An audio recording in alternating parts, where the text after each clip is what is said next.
ألف مبروك للي جاله كلية من الكليات الطبية، وطبعا مليون مبروك للي بعد عنهم.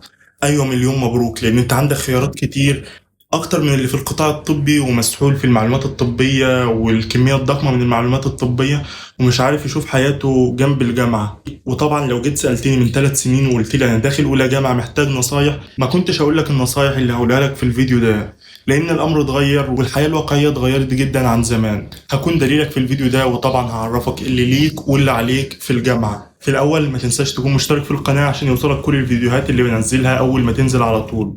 أول حاجة محتاج أقولها لك هي طبعا المذاكرة في ثانوي أو ما قبل الجامعة هتكون مختلفة تماما عن المذاكرة في الجامعة.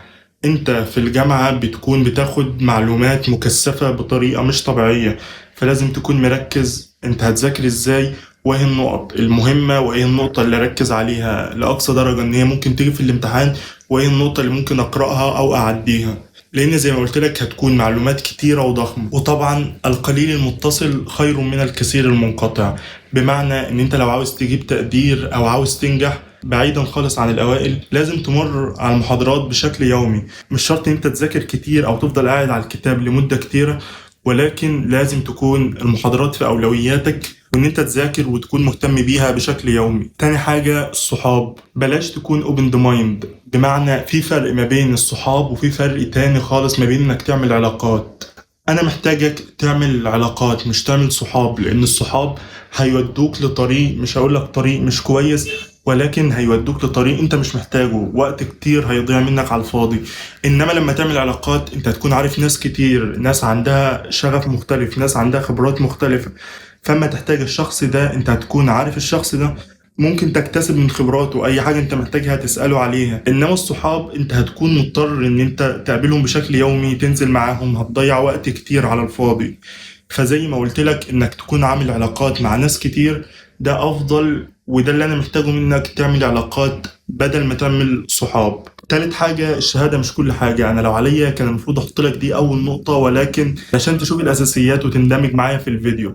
أبسط مثال، أنا راجل صيدلي رحت انترفيو قبل كده في سلسلة كبيرة، وكان الدكتور بيسألني أنت لو جالك عميل ومعاه مشكلة كبيرة مع حد من الاستاف وأنت اللي موجود، إزاي تتعامل مع المشكلة دي وتحتوي الموقف؟ برضو إزاي تدي العميل حاجة مناسبة ليه لكن هو مش محتاجها؟ وطبعا كان بيقول لي إزاي تعمل إحصائيات بمبيعات الفرع كل يوم، ازاي تعرف ان الفرع مبيعاته في الامان، وازاي الدنيا ماشيه في الفرع والاحصائيات والكلام ده كله.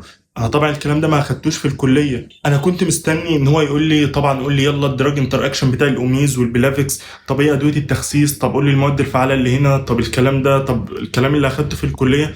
الحاجات دي هي بالذات اللي هتمشي لي البيزنس، وبعدين اشوفك في المعلومات الطبيه، لان بالنسبه لي الحاجات دي الاساس. لان انت لو عندك المعلومه الطبيه او عندك المعلومه واقف ورا الكاونتر مش عارف تتعامل مع العميل او تظبط الدنيا، لا والله انا محتاج الاتنين. محتاجك يكون عندك خبرة في المقام الاول وعندك المعلومة الطبية، وده طبعا اللي هيوديك لرابع نقطة وهي تطوير نفسك. يلا يا باشا، سمعني مصطفى محمود من هنا وابراهيم الفقي من هنا، ويلا تطوير النفس تطوير النفس. لا نهائي. انا محتاجك تخلص 4 أو 5 سنين الجامعه او 6 7 سنين الجامعه بتاع القطاع الطبي، عين عليك، وانت معاك مهاره او سوفت سكيلز شاطر فيها ممكن تعتمد عليها في اي وقت غير شهادتك. هتفضل كتير تدور وتعرف ايه هي المهارة دي لغاية ما تلاقيها وتشتغل عليها. طبعا مش هيجي غير لما تتعلم كتير في مجالات مختلفة ومعاك مهارات مختلفة متنوعة، بحيث لما تلاقي الحاجة اللي انت تمام فيها ومحتاجها تمسك فيها على طول. خامس حاجة، خلاص انت عرفت انت دخلت كلية ايه، اسمع عنها كتير. في فترة ما قبل الكلية دي اسأل ناس كتير دخلت الكلية دي، او اسمع على اليوتيوب، او دور واعرف انت داخل على ايه، انت رايح فين، فتدخل فاهم الدنيا ماشية ازاي، مش تدخل تنصدم بالامر الواقع. وفين وفين بقى لما الحياة تمشي طبيعية، يكون عدى ترم او ممكن سنة كاملة تعدي وانت مش عارف تظبط امورك، الكلية المفروض كنت اعمل ايه ولا ايه. فانت لازم تشوف حد، ان كنت دخلت كلية طب، صيدلة، هندسة، اسنان، اي كلية، تشوف ناس دخلت نفس الكلية دي، ان كنت تعرفهم او كانوا على اي منصة من منصات التواصل الاجتماعي، تعرف منهم ايه الدنيا بتاعت الكلية، طب الجامعة، طب اعمل ايه، طب نظام المحاضرات عامل ازاي في الكلية بتاعتك دي. لان طبعا كل كلية وكل جامعة مختلفة عن الجامعة التانية. يعني انت مثلا في كلية طبية في اي جامعة هتختلف عن جامعة تانية، حتى المحتوى او الكونتنت اللي في كلية في جامعة ما هيكون مختلف عن نفس الكلية في اي جامعة تانية. سادس حاجة وطبعا دي آخر حاجة، أنت اللي مسؤول عن نفسك. يعني كل اللي فات ده أنت مسؤول عنه. أنت من كام شهر فات كان في حد بيقول لك اعمل إيه وخلي إيه وروح فين وتعالى منين. أنت دلوقتي دخلت في فترة لازم تكون فيها مسؤول، ولازم تتعلم إزاي تكون مسؤول عن نفسك، وإزاي تطور نفسك وتتعلم مهارات مختلفة.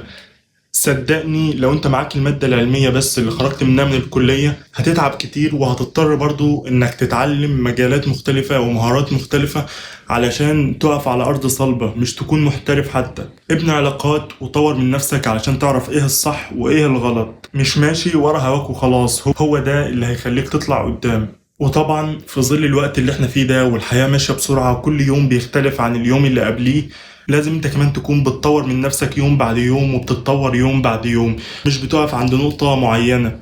وطبعا في اساسيات، مش شرط ان انت تكون داخل جامعة او داخل ثانوي او داخل مرحلة مختلفة من عمرك علشان انصحك بيها، اللي هي انت تكون محافظ على مبادئك وقيمك. لازم تكون طبعا محافظ على صلاتك، لان دي مش محتاج تكون داخل جامعة علشان تحافظ عليها، لا انت المفروض دي اساسيات في حياتك وبس كده. وطبعا لو عجبك الفيديو ما تنساش تشترك في القناة علشان يوصلك الفيديوهات اللي بننزلها اول ما تنزل على طول. تعرف حد قريبك او حد من صحابك داخل اولى جامعة، ما تنساش تبعت له الفيديو ده عشان يعرف ورايا على فين ولا داخل على فين بالظبط. وطبعا لو حضرتك في المجال الطبي او مهتم بالمجال الطبي، سيب لك في الوصف وحتى على وسائل التواصل الاجتماعي بنزل عليها معلومات طبية ومحتوى طبي، طبعا مش بينزل على اليوتيوب. وطبعا الناس اللي مهتمة بالسكين كير والهير كير ده كله هتلاقينا بننزله هناك. والسلام عليكم ورحمة الله وبركاته.